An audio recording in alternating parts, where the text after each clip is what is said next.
நிச்சயமாக மிகப்பெரிய வெற்றியை தமிழக மக்கள் எங்களுக்கு தருவார்கள்.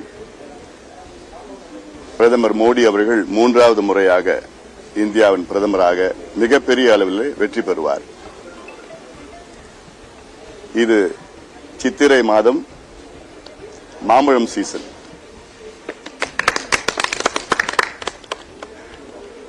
ஏதாவது கேள்விகள் இருக்கா?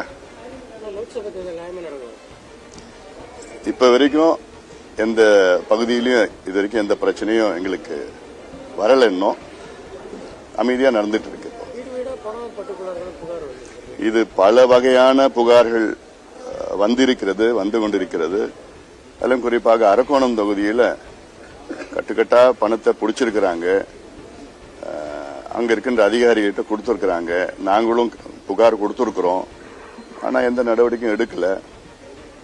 தமிழ்நாட்டை ஆளுங்கட்சியை சார்ந்தவர்கள் ஆங்காங்கே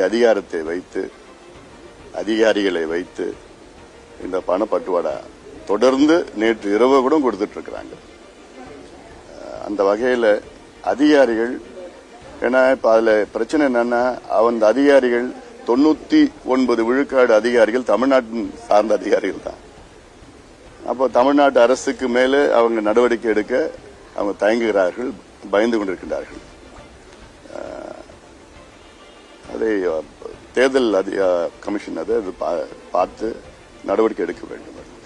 இன்னொன்னு, தேர்தல் விதிகள் அது இன்னும் கொஞ்சம் தீவிரமா இருக்கணும். சட்டங்கள் இன்னும் தீவிரப்படுத்தணும். ஏதாவது ஒரு வேட்பாளர் பணம் கொடுத்தா அந்த வேட்பாளரை தகுதி நீக்கம் செய்கின்ற அந்த அதிகாரம் சட்டம் வரணும். இன்னைக்கு அந்த சட்டம் இல்லை. அதனால தேர்தல் விதிகள், தேர்தல் அந்த ரூல்ஸ் அண்ட் ரெகுலேஷன்ஸ் எல்லாமே கூடுதலாக அதிகமா தீவிரப்படுத்தணும். அப்பதான், ஏன்னா இந்த தமிழ்நாட்டில் பொறுத்த வரைக்கும் ஒரு மிகப்பெரிய ஒரு கலாச்சாரம் பண கலாச்சாரம் தான்.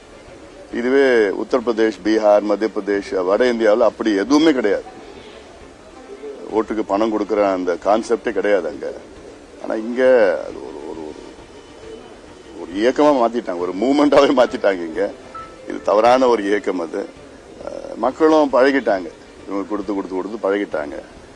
அதனால நியாயமான முறையில் தேர்தல் நடக்கிறதுக்கு தமிழ்நாட்டில் வாய்ப்பு இல்லை. யார் பணம் வச்சிருக்காங்களோ அவங்களுக்கு ஒரு சாதகமாக கடந்த காலத்தில் நம்ம பார்த்திருக்கிறோம்.